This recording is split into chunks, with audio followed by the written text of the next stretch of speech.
ખેડૂતોની મહેનત સાથે સીધો ખેલ રમતી નકલી ખાતરની ફેક્ટરી ઝડપાઈ છે. અમરેલીથી મોટો ખુલાસો થયો છે. દૂધનો ધંધો દેખાડી અને ઝેર વેચવાનો ખેલ ચાલી રહ્યો હતો. મોટા આકડિયા ગામે પીપળલગ માર્ગની નેરી વિસ્તારમાં આવેલી એગ્રી પ્રોડક્ટ કંપની હકીકતમાં ડુપ્લી ખાતર બનાવવાની ફેક્ટરી તરીકે ચાલતી હતી. ગુજરાતમાં કહેવત છે કે ખેડૂત રડે ત્યારે સરકાર સૂવે અને દલાલ જાગે. અહીં દલાલો જાગ્યા જ નહીં, ખુલ્લેઆમ નકલી ખાતર બનાવી ખેડૂતોના ખેતરમાં ઝેર વાવવા લાગ્યા છે. જ્યાં નફો ત્યાં નીતિ નહીં, અને અહીં નફા માટે ખેડૂતોના પાકને બરબાદ કરવાનો ખેલ રમાઈ રહ્યો છે. નમસ્કાર, આપનું સ્વાગત છે BS9 TV ન્યૂઝ ઉપર અને હું છું આપની સાથે કાજલ સુવા. બાબરાના ખંભાળા ખાતેથી ખેડૂતોના ભરોસાને પાયમાલ કરતી ઇફકોના નામે ચાલતી થેલીઓમાં નકલી અને હલકી ગુણવત્તાનું ખાતર ભરીને ખેડૂતોને છેતરવાની ખતરનાક રમત ચાલી રહી હતી. અમરેલી એસઓજીની મોટી કાર્યવાહી. હલકી ગુણવત્તાનું એમોનિયમ સલ્ફેટ ખાતર 50 થેલી, પોલીહેલિટ IPL ખાતર ભરેલી 25 બેગ, ગુજરાત સરદાર ફર્ટિલાઇઝરની ખાલી થેલીઓ 5600, નકલી ખાતર બનાવવાની મશીનરી 3 નંગ અને કુલ મુદ્દામાલ રૂપિયા 16,74,000 જેટલો જપ્ત કરવામાં આવ્યો છે. પણ સવાલ એ છે કે ખેડૂતોના ભવિષ્ય સાથે આ ખેલ કેટલા સમયથી ચાલતો હતો? આ નકલી ખાતર કેટલા ખેતરો સુધી પહોંચી ચૂક્યું છે? આ સમગ્ર રેકેટનો મુખ્ય આરોપી ભરત ચિમનધાનાણી હાલ ફરાર છે.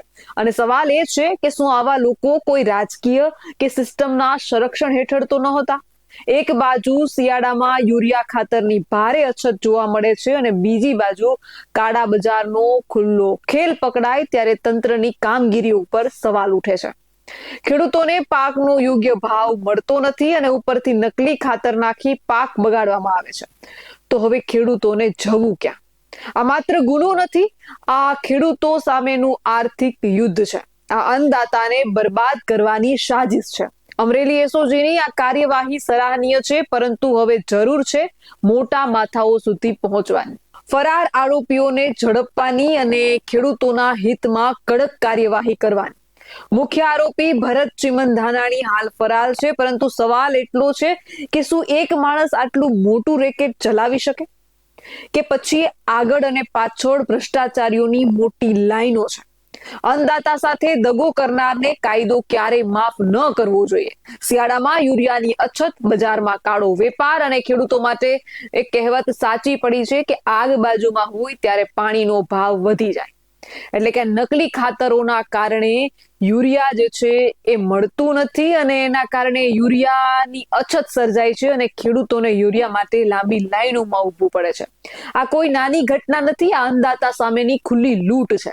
આ સિસ્ટમને ચેલેન્જ કરતો ગુનો છે. એસઓજીની કાર્યવાહી સરાહનીય છે, પણ હવે કહેવત યાદ રાખજો, મોટા માછલા છૂટે અને નાના ફસે તો ન્યાય અધૂરો રહેશે. ફરાર આરોપીને ઝડપી મોટા માથાઓ સુધી પહોંચવું પડશે, નહીતર ખેડૂત ફરી કહેશે કાયદો કાગળ પર છે, ખેડૂતોના ખેતર સુધી હજી ન્યાય પહોંચ્યો નથી. અન્નદાતાના પરસેવા સાથે જે વેપાર કરશે તેને એક દિવસ કાયદાએ જમીન પર લાવીને જવાબ આપવો પડશે. અમે આ મુદ્દે સતત નજર રાખીશું, ખેડૂતના પક્ષે, સત્યના પક્ષે અને તટસ્થ રીતે. તમે જોતા રહો BS9 TV ન્યૂઝ. આવા જ વધુ અહેવાલ સાથે મળતા રહીશું. તમે અમારી YouTube ચેનલને સબસ્ક્રાઇબ કરવાનું અને અમને Facebook અને Instagram પર ફોલો કરવાનું ચૂકશો નહીં. બાકી અવનવી અપડેટ મેળવવા માટે આપ જોતા રહો BS9 TV ન્યૂઝ. જય જવાન, જય કિસાન.